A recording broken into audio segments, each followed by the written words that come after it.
గారు పవన్ గారు ఏంటి అందరికీ పవన్ నమస్కారం అండి. పవన్ ఛానల్ ఉన్నవాళ్ళు. పవన్ కళ్యాణ్ గారి టూరు సిద్ధమైంది. మరొక వైపు ఏంటి కాకినాడ మీద ఎక్కువ ఫోకస్ పెట్టారా ముందుగానే? నాదెండ్ల మనోహర్ గారు నిన్న ఫుల్ అడవాడు చేసినట్టున్నారు.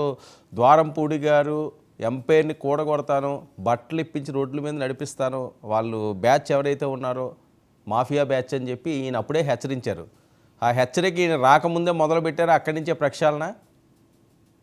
ముందు నుంచి కూడా పవన్ కళ్యాణ్ గారు అంటే అక్కడ జరిగే విధానాలను బట్టి ఆయన మాట్లాడారు. హ్మ్. ఈవేళ చట్టరీత్యా చట్ట ప్రకారం ఏవైతే ఉన్నాయో అవన్నీ కూడా మన నాదెండ్ల మనోహర్ గారు మంత్రి గారు విజిట్ చేశారు. హ్మ్. దాంట్లో దొరికిన క్లూస్ ఆధారంగా మిగిలిన వ్యవహారాలు ఉంటాయి దాన్ని బట్టి. చేత కాకినాడ ఒకటే కాదు, సరౌండింగ్ రైస్ మిల్స్ కానీ సరౌండింగ్ ఏరియా కానీ అన్ని కూడా ఆయన తిరుగుతా ఉన్నారు. ఏదైతే ఎక్కడైతే తప్పుడు కార్యక్రమాలన్నా అక్కడ కంపల్సరిగా మనోహర్ గారు వెళ్ళడం అట్లా సీజ్ చేయడం కూడా జరిగింది. హ్మ్. ఏదేమైనా కక్ష సాధింపని కంట చట్టరీత్యా చట్టాన్ని అతిక్రమించిన వాళ్ళని చట్టరీత్యా మరి ఏ విధంగా పనిష్మెంట్ ఇవ్వాలో ఆ విధంగా ఈ ప్రభుత్వం చేయడానికి సిద్ధంగా ఉంది. అన్ని రకాల యాంగిల్లోనూ కూడా. హ్మ్. ఇది కక్ష సాధింపు కాదు. ఎక్కడ చూసినా చేసిన అవినీతి మీద అటు మంత్రులు అవనండి, ఎమ్మెల్యేలు అవనండి, అదేవిధంగా మన ఐఏఎస్ ఐపీఎస్ ఆఫీసర్లు అవనండి, ఎక్కడికెక్కడ ఇప్పుడు కొన్ని చోట్ల శాండ్ ఏదైతే ఉందో మరి ఆ రిపోర్ట్స్ ఇన్స్పెక్షన్ చేయకుండా లేదని పంపిన దాఖలాలు ఉన్నాయి ఎక్కడికెక్కడ గ్రీన్ ట్రిబ్యునల్కి అట్లకి. అంచేత ఇవి అన్ని కూడా ప్రాక్టికల్ గా పేపర్ మీద దొరికేసిన కేసెస్ ఉన్నాయి. వాటన్నిటి మీద ఎట్టి పరిస్థితుల్లోనే చర్యలు తీసుకోవాల్సి జరుగుతుంది. ఎంచేదంటే కోర్టుకి మిస్లీడ్ ఇవ్వడం కానీ, ప్రభుత్వానికి తప్పుడు రిపోర్ట్లు ఇవ్వడం కానీ ఇవన్నీ కూడా చట్టరీత్యా నేరం. అంచేత ఇవన్నీ వెళ్తే రెండోది ఆర్థిక పరిస్థితి వచ్చేసరికి సుమారు 16 లక్షల కోట్ల రూపాయలు ఇటు కార్పొరేషన్లు అవనండి, డైరెక్ట్ అప్ అవనండి, ఇవన్నీ కూడా చూసుకుంటే ఆ కార్పొరేషన్లు ఏ కార్పొరేషన్లు ఎక్కడి నుంచి తెచ్చారో కనీసం లెక్క పత్రం లేకుండా అవన్నీ కూడా సీక్రెట్ గా పెట్టినట్టు పెట్టారు. అవన్నీ కూడా బయటికి తీస్తున్నారు. తీసిన దాని ప్రకారం దాని మీద కూడా ఎక్కడికెక్కడ ఇప్పుడు ఫస్ట్ పోలవరం మీద శ్వేతపత్రం వచ్చింది. ఎక్కడెక్కడ ప్రభుత్వ నిర్లక్ష్యం వల్ల ఎంత ఈ రాష్ట్రం నష్టపోయింది అన్నది చంద్రబాబు నాయుడు గారు చెప్పడం జరిగింది. వాళ్ళు కనీసం 3% వర్క్ కూడా 3.5% లోపు వర్క్ అయింది ఇప్పుడు వరకు పోలవరం మీద. చంద్రబాబు నాయుడు గారు ఉన్నప్పుడు 74% అయింది. దట్టు ఏదైతే ఈ యొక్క ఖర్చులు ఎక్కువ అవుతున్నాయని చెప్పి వెనక పొలాలు గ్రామాలు ములుగుతున్నాయి కదా, బడ్జెట్ కట్టలేమని చెప్పి ఏం చేశారంటే హైట్ తగ్గించాలి, ప్రాజెక్ట్ హైట్ అని చెప్పి అప్పుడు ఒక కుట్ర జరిగింది. అదే విధంగా వర్క్ కూడా స్టార్ట్ చేశారు. చంద్రబాబు నాయుడు గారు దాని మీద కూడా క్లారిటీ ఇచ్చారు. ఏదైతే డిజైన్ లో హైట్ ఫిక్స్ చేసామో హైట్ నుంచి ఒక ఇంచు కూడా తగ్గే పరిస్థితి లేదా, ఆ విధంగానే జరుగుద్దని కూడా చెప్పడం జరిగింది. అంటే ఇవన్నీ అంటే విలువైన సమయం వెనక్కిపోయింది.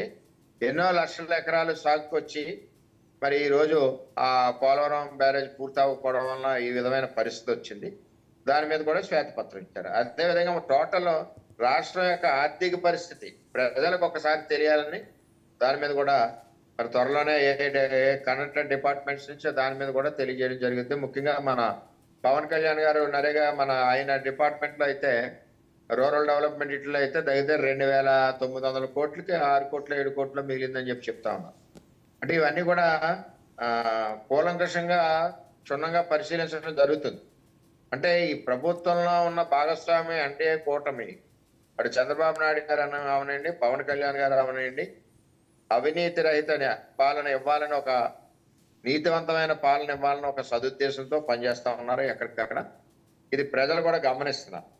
ఈ లోపల ఆర్థిక పరిస్థితి ఇబ్బంది, పెన్షన్లు వచ్చినాయి, ఎక్కడికెక్కడ టైంకి ఇవ్వాలని అది కూడా సిస్టమేటిక్ గా మరి ఏదైతే గవర్నమెంట్ ఎంప్లాయీస్ ఉన్నారో వాళ్ళతో ఇవ్వాలని ఒక నిర్ణయం తీసుకోవడం ఇవన్నీ కూడా ఉన్నాయి. ఇవన్నీ కూడా ఇద్దరు కూడా మరి కూర్చుని ఈ రాష్ట్రాన్ని ముందుకు పంపి పరిస్థితిలో ఉంది ఎక్కడికక్కడ.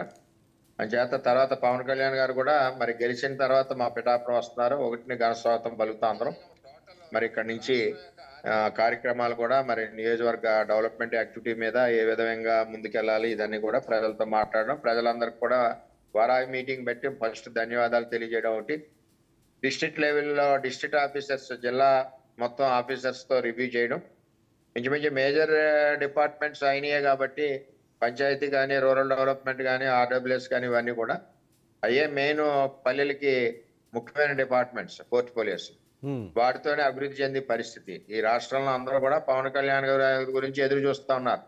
ముఖ్యంగా మంచినీళ్ళ సమస్య కానీ, రోడ్లు కానీ, గ్రామాల్లో డ్రైన్లు కానీ, ఇవన్నీ కూడా ఆయనకి ఇంట్రెస్ట్ అయిన సబ్జెక్టు. దట్టు ఆయన దీని మీద ఆల్రెడీ చాలా చోట్ల స్టడీ చేసిన సబ్జెక్టు పవన్ కళ్యాణ్ గారు. ఓకే.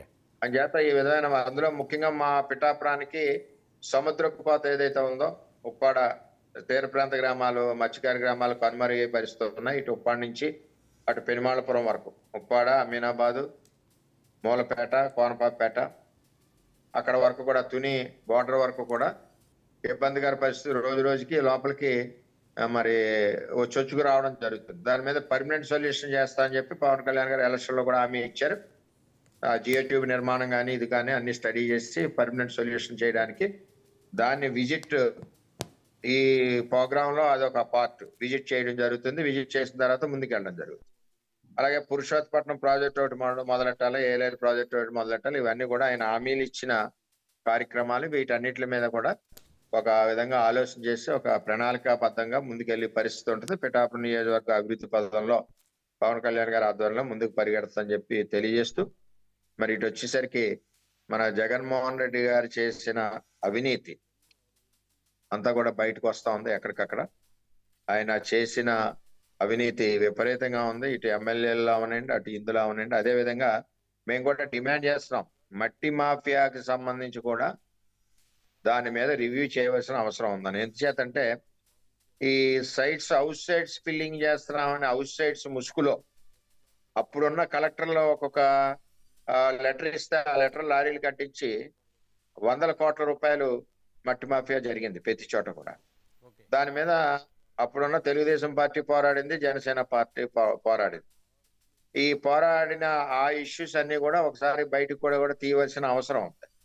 ఎంచేదంటే చాలా అది పైకి కనపడదు కానీ 100 కోట్ల అవినీతి జరిగింది. వాటన్నిటి మీద కూడా ఇలాగ వరుస ఓకే.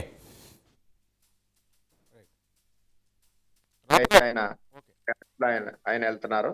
ఆ విధంగా ఎక్కడికక్కడ వెళ్ళి అన్ని అవినీతి ప్రజలకు తెలియపరచాలి. ఈ విధమైన తప్పుగా మనం ఓటేసి నమ్మి ఓటేసినప్పుడు పరిపాలనలో ఈ విధమైన అవినీతి జరిగింది, ఈ విధమైన నష్టం జరిగిందని చెప్పి ఒక మెసేజ్ వెళ్ళాలి. వెళ్ళిన తర్వాత పరిపాలన మనం సౌలభ్యంగా ముందుకు నడిపించకుండా పోవాలి. ఇద్దరు నాయకుల ఆలోచన ఏంటంటే కక్షపూరితమైన విధానాలు ఏమీ లేకుండా చట్టపరంగా ఏ విధమైన ఇబ్బందులు ఉన్నా చట్టపరంగా మట్టికి వారికి ఏ విధమైన తప్పు పనులు చేసినా చట్టపరంగా ఉండవలసిన శిక్షలు కానీ పనిష్మెంట్లు కానీ ఉంటాయని తెలియజేస్తారు.